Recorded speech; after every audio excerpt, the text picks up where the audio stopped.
Hey there, and welcome to another episode of One Email, Two Takes. I'm Will Allred, and this is the Sales Hacker Show, where every week, me and my co-host, Christina Finsath, break down cold emails that are either sent to us or people have asked us for feedback, and we offer our takes, our perspectives.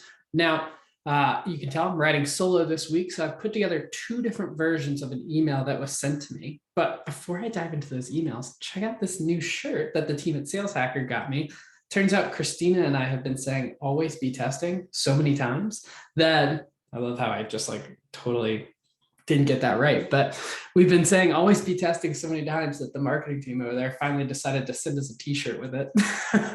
So in case you need a reminder, these are takes, but you should always be testing those takes. Now, let me share this because this email kind of got me heated. I've been out of office for the past couple of weeks. I saw this while I was walking around in Italy. I pulled up my phone and I saw this email come through, and it says, "Great to meet you. Hi, Will. Great e-meeting you here. I immediately am not going to respond to anything this person ever sends me till the end of time." And the reason for it is because they try to fake me out. And now, I'm sure this has gotten some people to bite and it's successful in some way, shape, or form. People are like, oh, cool, this lead gen agency is clever and they're able to catch my eye. This stuff drives most people, particularly than a sales org, nuts. Because if you think about it, I'm sitting here, I check my phone, I see things, and I'm looking to see if it's urgent, right? And so there's people that I'm meeting with and I'm actually looking for follow-ups from them. This stuff doesn't do what you think it does. It gets you fake metrics, vanity metrics, like your open rates are going to be high, but your reply rates aren't necessarily going to match those things. And so, to the point of always be testing, don't necessarily over optimize for one metric when you actually need to be thinking about the other metrics as well, right? Opens are great, but you really should be caring more about the replies that come from that email and that sequence overall. And so when I think about this, I think the entire sequence is going to bomb, but they got me to open because I'm like, okay, what else is this company putting out there that I should avoid? Right? So great e-meeting you here, and congrats on your success with Lavender, right? So they literally just took a company merge tag and threw it in. We've been an indispensable lead generation partner for software and solutions clients like one really massive MarTech company, $60 million Series E, acquired by a really, really big, FANG big company, and some other company that I looked up, and it turns out they're in fintech, so not relevant. Would love to work with you. You can see here, we've been able to accomplish with our clients, case studies here.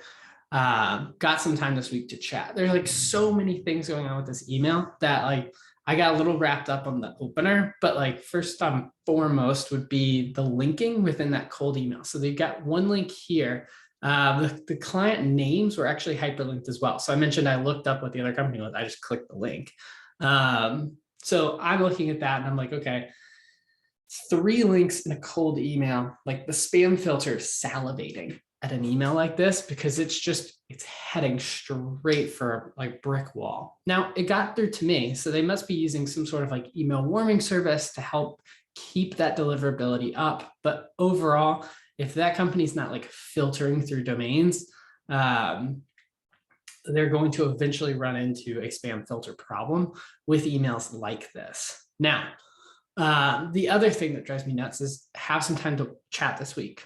I'm just coming back from vacation. I'm going to tell you, first and foremost, I don't. Let's have a conversation before I even decide if I'm going to put this on my calendar. So it's just not good practice throughout the email. I've spoken at length around the idea of using case studies within emails. I would much rather you just tell it as a story, right? So if I'm going to drop a case study or want you to check out all of our case studies, I'm going to try to find one that's the most relevant and then tell it as a story. But all of these things kind of come together to an email where I was just like, this person's trying to fake a connection at the beginning with this congrats on your success with company, this weird opener. And then there's some other best practices that just kind of drove me up a wall. Now, I will say it's simple and it's short. And so, like, some of the best practices are getting hit on here, but it's not authentic. It's not actually thoughtful or personalized or really driven behind like the good things that make for quality outreach. So, here's my first rewrite, the first take I took on it. And you'll notice a trend here I tried with both my rewrites is I tried to keep them blisteringly short, tried to make them personalized, and I'm using a new format that's very easy to respond to and it's very mobile friendly. So I've been reflecting on my time away. I spent 10 days in Italy and I was still, checking on my notifications, looking at my phone, and your prospects are probably behaving in a lot of the same ways, right? And so when I think about what are some of the things that stood out, when I got an email, I asked myself a question of like, is this actually for me? I always answered on my phone. I was, kind of laughing that I brought my laptop to Italy in the first place because I literally did everything from my phone, which your prospects are probably doing the exact same thing. The data would show they're 8 times more likely to have their first impression on a mobile phone anyways. And so optimizing for that is still important. But the other thing is, was it easy to respond to? Right. So trying to go find times in my calendar is a pain. So instead, I just want to do a really easy, easy thing to reply to. So the conversation starts very warm and friendly. And so what I'm doing is if I'm going to fake personalization, I'm going to do it in a way through tonality that doesn't necessarily trigger any sort of negative response. It's just like, oh, that's a warm, friendly way of writing. How's it going with your new hires? Well, one, it breaks the pattern of seeing first name and then like, question followed by other things. So like it sort of keeps the reader engaged. And then I actually bring in true personalization because one of the questions I was asking myself was like, is this actually written for me? And then I'd ask if it's relevant. But if it wasn't written for me, if I just like saw the formatting, saw that it was a sales email, I was just like not dealing with it, right?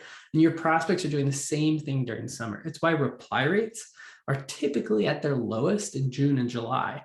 It's because prospects are on vacation. They look at these things on their phone. They're just kind of like, meh, right? So saw Dorothy and Josh came on. Those are 2 new SDR hires. Curious if you'd be open to seeing how we've augmented early teams before, right? And basically just saying, we have the ability to augment early sales teams. So I'm not bringing any company names in, not bringing case studies in. I'm just talking to the fact that we've done this before. Do you want to see how? So what that does is it creates a sense of credibility and the fact that I can speak to the, hey, we've done this before, right? But I'm not like trying to sell it. I'm just saying, hey, we've done it. And that calm casualness to it actually builds more credibility than trying to prove like, oh, this company got acquired by such and such and did all these things. And we've been there the entire way, right? It's just when you see that, you're like, yeah, it's like screams commission breath. Okay, so this is the first approach I took.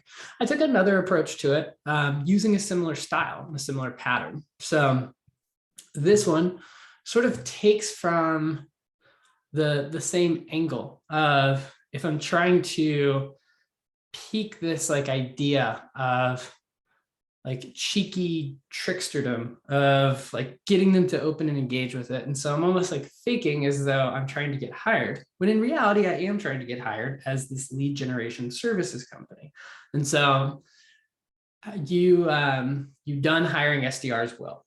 So back to that informal, casual, if you see me write on LinkedIn, like I'm pretty informal with my writing. If the person is less informal, I might do, are you done hiring SDRs? Well, I presume Dorothy and Josh are figuring it out. What if we scaled the stuff that's working without the cost of another W-2 employee? And so with this approach, what I'm trying to do is build a little bit more,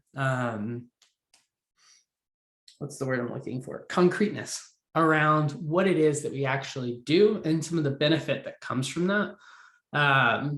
So this one's a little bit more vague, but the thing that would be in my head would be the signature line would carry a lot of the weight of like, here's what we do. Have you thought about augmenting that team before?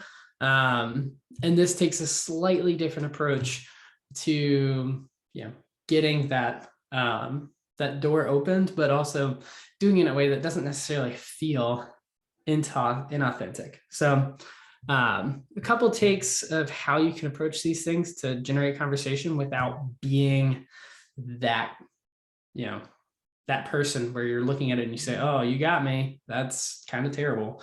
And again, always be testing these things and you should be all right. But hey, hope this was a helpful episode. Hopefully you saw the difference between some inauthentic tactics and some more authentic ways to approach them. You really can't fake personalization, but you can use some tonality to help generate that. But also, make it easy on your prospects. It's summertime. They are hopefully, out on a beach and answering emails from their phone. And there's nothing wrong with that. And if they do, design your emails for it. Cool. Well, until next week, I will see y'all then.